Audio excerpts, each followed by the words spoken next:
Comment créer ou restaurer la confiance dans un couple? Couple qui se tient par la main. Tous les couples sont différents. C'est une évidence puisque les individus sont différents, leurs histoires sont différentes, les besoins, les rêves et les situations familiales diffèrent. Cependant, il y a un ingrédient nécessaire à toute relation, une fondation sans laquelle il n'est pas possible de bâtir à deux, la confiance. La confiance est l'élément essentiel qui permet d'ouvrir les portes à une relation vraie et durable. Cela demande du temps et des efforts pour gagner la confiance de quelqu'un. Que ce soit dans le milieu professionnel ou avec vos relations sociales, la confiance est ce qui vous permet d'avancer, de créer un réseau de personnes sur qui vous pouvez compter. Dans une relation amoureuse, les enjeux sont encore plus grands dans la mesure où nos émotions les plus intimes sont exposées et confiées à quelqu'un d'autre. Quand notre partenaire nous accorde sa confiance, c'est une responsabilité qu'il ne faut pas prendre à la légère. Il arrive toutefois que l'on s'égare. On fait quelque chose qui nous fait perdre la confiance de l'être aimé. Un faux pas, aussi minime soit-il à vos yeux, peut totalement briser les liens qui vous unissaient. Si la relation est importante pour vous, vous voudrez regagner la confiance de votre partenaire. C'est pour cela que nous traiterons ici de deux cas de figure, créer la confiance pour approfondir une relation, et restaurer la confiance qui a été perdue pour une raison ou une autre. Comment obtenir la confiance d'une personne? Avant de passer à la suite, il est primordial de noter que les conseils évoqués ont pour but de vous aider à obtenir la confiance d'une personne en toute sincérité. Il ne s'agit pas d'user d'astuces pour faire croire à une personne que vous êtes digne de confiance. Pour que cela marche vraiment, il faut que vous vouliez sincèrement que votre relation avec votre partenaire devienne plus forte en se basant sur une confiance mutuelle. 1. Faire preuve de respect. S'il n'y a pas de respect, il ne peut pas y avoir de confiance. Quand l'un des deux, ou les deux partenaires ont tendance à lancer des pics destinés à rabaisser ou humilier l'autre, la confiance ne peut pas exister. Il n'est pas question de retomber dans une politesse aseptisée ou de retrouver le vouvoiement d'antan. Il arrive toutefois que sans le réaliser on se permette de s'adresser à son partenaire sur un ton ou en utilisant des mots avec lesquels on n'oserait jamais parler à une caissière ou un collègue. Pour gagner la confiance de quelqu'un et que cette confiance soit durable, il faut montrer à cette personne qu'on la respecte, même en cas de désaccord. 2. Dites ce que vous pensez, pensez ce que vous dites. Être fidèle à sa parole est un conseil qui vaut pour de nombreuses situations. Dans un couple, c'est un élément primordial pour que la confiance s'installe. Avant de faire des promesses ou de partager une opinion, assurez-vous que c'est vraiment ce que vous pensez. Bien sûr, on peut changer d'avis. Il est possible qu'on ne puisse pas tenir une promesse qu'on avait vraiment l'intention de tenir, mais dans de tels cas, il faut le dire. De même, évitez les petits mensonges, ces choses que l'on dit pour éviter de blesser l'autre ou parce qu'on pense que ce n'est pas d'une grande importance. Notre corps en dit autant nos mots. Sans le réaliser, la personne à qui nous nous adressons repère les signes qui indiquent que nous mentons. Au fil du temps, la confiance se fragilise et peut même être totalement brisée à cause de ce que vous considérez être de petits mensonges. Il est donc crucial que ce que vous dites, et ce que vous pensez soit une seule et même chose. 3. Apprenez à partager vos émotions, même, surtout, quand c'est difficile. Quand on peut partager ce qu'on ressent sans crainte d'être jugé, d'être rejeté, d'être ignoré ou de perdre l'amour d'une personne, c'est qu'on lui fait vraiment confiance. En arriver là n'est pas chose aisée. Nous avons aussi la responsabilité de savoir comment communiquer nos émotions. Il est important de s'habituer à partager ses émotions, particulièrement durant les moments difficiles, sans avoir recours aux cris, aux récriminations, aux attaques verbales et sans succomber au désir de simplement se taire pour mettre fin à la conversation. Inconsciemment, nous apprenons de nos parents comment se comporter dans une relation amoureuse. Nous n'avons pas tous grandi avec des parents qui pouvaient nous apprendre comment partager sainement nos émotions. Il faut parler de ce qu'on ressent sans se laisser piéger par nos réflexes. Cela demande de la pratique, et plus que jamais, les deux individus d'un couple doivent agir comme des partenaires pour y arriver. 4. Accorder le bénéfice du doute. Cela peut sembler contre-intuitif.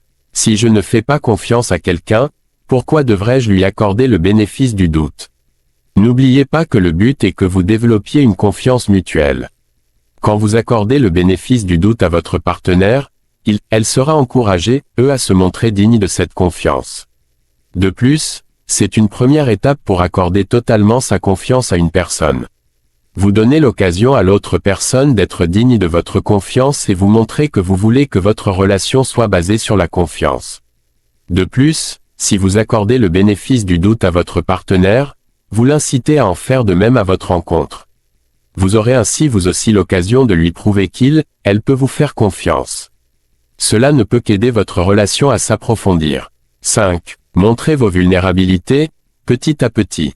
Quand on décide de demander de l'aide, quand on confie à une personne quelque chose d'embarrassant, quand on partage nos peurs les plus intimes, quand on expose ses défauts et ses failles, on accepte de se montrer vulnérable. En le faisant graduellement, on montre, petit à petit, qu'on fait confiance à notre partenaire. En donnant à l'autre personne l'occasion de nous blesser, de nous rejeter, de nous abandonner, et qu'elle décide de ne pas le faire, cela permet de créer la confiance. Il est cependant important de le faire graduellement. Vouloir faire confiance à quelqu'un ne veut pas dire oublier de se protéger.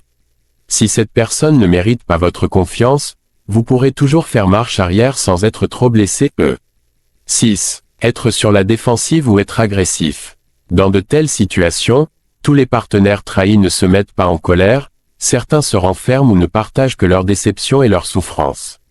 Il arrive toutefois très souvent que la personne se mette en colère, que ce soit au moment de la confession ou plus tard, il ne faut pas oublier que chacun fonctionne différemment et que les sentiments peuvent être exprimés ultérieurement.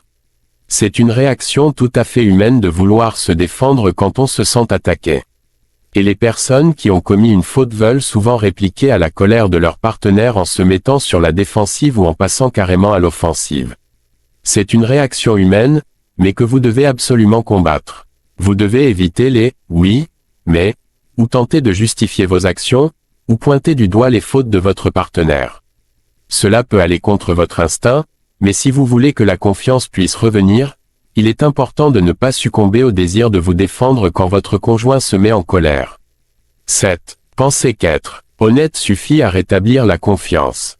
Même si vous êtes religieusement honnête, que vous ne commettez aucun écart, il est possible que votre partenaire ne vous accorde pas encore sa confiance.